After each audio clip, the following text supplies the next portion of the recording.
Bom dia, boa tarde ou boa noite. Está começando mais um vídeo aqui pro nosso canal.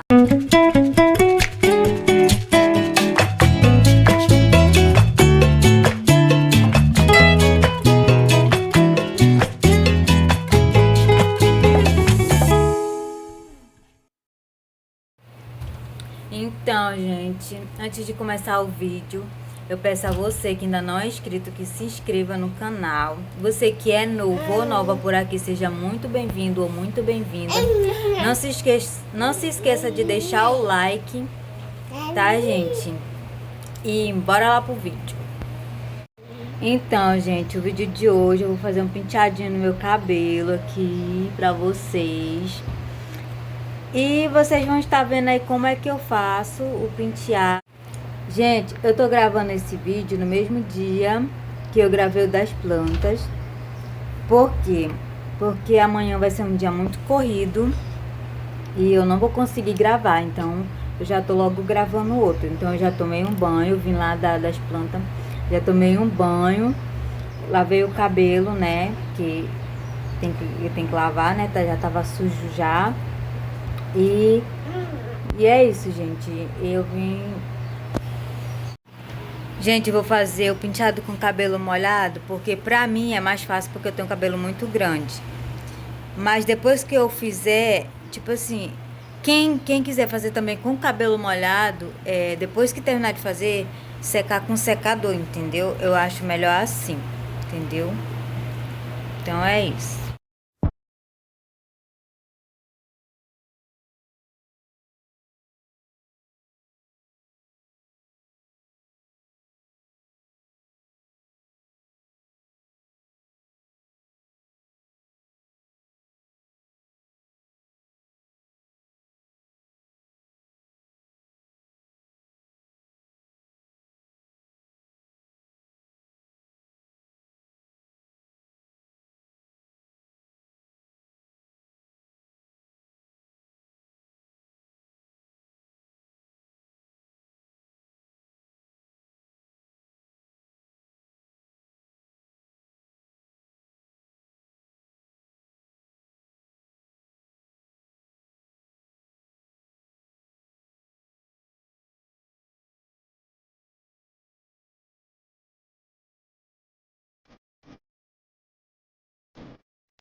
Gente, foi assim que ficou.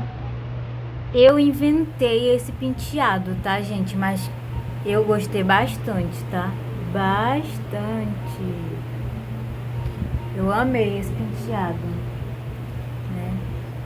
Aqui, aí fica esse coisinha aqui. Só que se você tiver bastante grampo, você enfia uma aqui, outra aqui embaixo, dependendo do tamanho do seu cabelo. Eu acho que eu vou deixar assim mesmo, soltinho, esse rabinho. Eu também achei bem fofinho, sabe? E foi esse o vídeo de hoje. Espero que vocês tenham gostado. Um beijinho, tchau, tchau. Até o próximo vídeo.